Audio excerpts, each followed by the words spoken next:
Nosotras vamos a hablaros de Francis Galton. Somos Lucía Buitrago, Zoa del Valle y Natalia Correa. Francis Galton nació el 16 de febrero de 1882 en Birmingham, Reino Unido. Fue polímata, antropólogo, geógrafo, explorador, inventor, meteorólogo, estadístico, psicólogo y eugenista.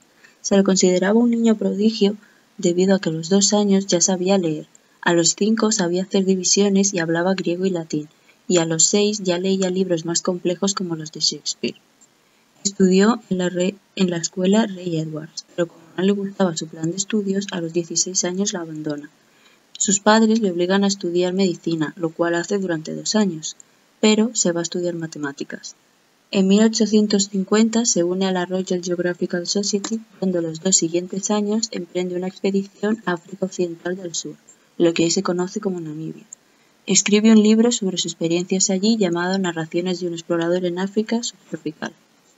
En 1878 establece un laboratorio donde los participantes podían ser medidos para obtener conocimiento de sus fortalezas y debilidades. También utiliza estos datos para su propia investigación, ya que se da cuenta de que las mediciones antropológicas permitían resolver uno de los problemas más arduos con los que se encontraba su doctrina eugénica, que es la selección de los más aptos y la eliminación o control de los ineptos, de los sectores peor dotados dentro de cada clase social, de los enfermos y de los pobres vagabundos.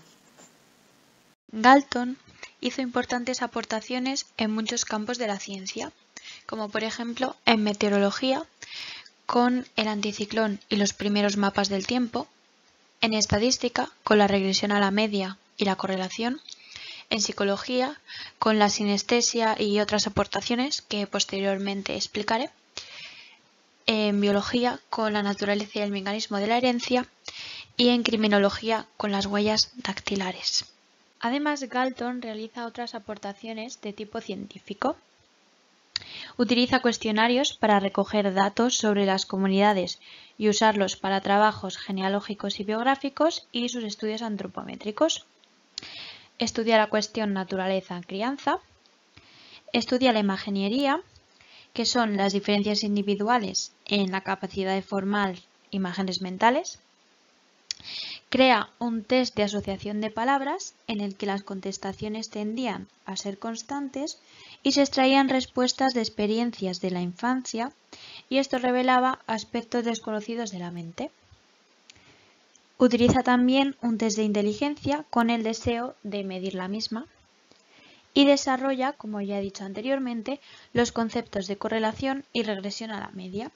Además, utiliza la mediana como medida de tendencia central. Siguiendo con la línea anterior, Galton también realiza aportaciones como investigador de la mente humana. Funda la psicometría, que es la ciencia de la medición de las facultades mentales, la psicología diferencial o de las diferencias individuales, y la hipótesis léxica de la personalidad. Al ser defensor de la eugenesia positiva y pensar que la inteligencia es un carácter que se puede heredar, Galton propone estudiar la heredabilidad de esta con el método de gemelos, para concluir la influencia de la herencia y del ambiente sobre varios atributos. Así lo explica en su libro Inquiries into Human Faculty de 1883. Después de realizar estudios, toma una postura nativista, ya que observa que los gemelos idénticos son muy similares el uno del otro, incluso criándose en ambientes diferentes, por separado. Y los gemelos mellizos, es decir, gemelos que provienen de 2 óvulos distintos, son diferentes incluso si se crían por separado, es decir, en ambientes distintos. Por lo que revisa su postulado y afirma que el potencial para una inteligencia alta se hereda, pero que se debe nutrir mediante un ambiente favorable, un ambiente adecuado. Siguiendo con lo citado anteriormente, también realiza estudios con guisantes. Observa que los guisantes muy grandes tendían a tener una descendencia de tamaño no tan grande como ellos, y lo mismo ocurría en los guisantes más pequeños. Así decide llevarlo y extrapolarlo a la altura de los seres humanos, en el caso de padres e hijos, concluyendo así que la altura entre progenitores y descendientes correlaciona. Siguiendo con la agudeza sensorial y la inteligencia, cuando su primo Darwin publica El origen de las especies en 1859, se da cuenta de que nuestra especie también evoluciona por medio de una reproducción selectiva de los más aptos, en este caso de los más inteligentes. Al ser un apasionado de la medida, Galton concluyó que si realmente existían diferencias individuales entre las personas, estas podían medirse y catalogarse. De este modo, Galton será el primero que plantea la medida objetiva de la inteligencia, ya que se dio cuenta de que si los hombres conocen el mundo a través de los sentidos, la inteligencia se puede medir a través de la medida de la agudeza de los sentidos, por lo que cuanto más agudo tienes el sentido, más inteligente serás. Por lo tanto, equiparó la inteligencia con la agudeza sensorial y como esta es una función de dotación personal, la inteligencia se hereda en su mayor parte.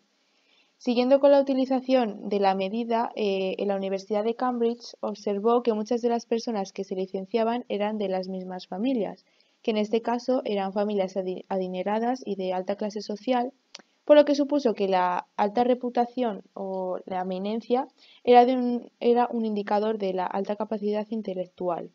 Con esta suposición comenzó a medir la frecuencia de la eminencia entre la descendencia de la población general, entre ellos científicos, jueces y poetas, y concluyó, por lo tanto, que la descendencia de los individuos ilustres era más propensa a ser ilustre que la descendencia de individuos no ilustres, y que el entusiasmo y la energía debían estar unidos a la capacidad heredada antes de poder obtener esa eminencia.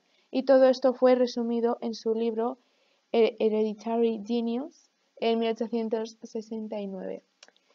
Y con este terminamos al autor Francis Galton.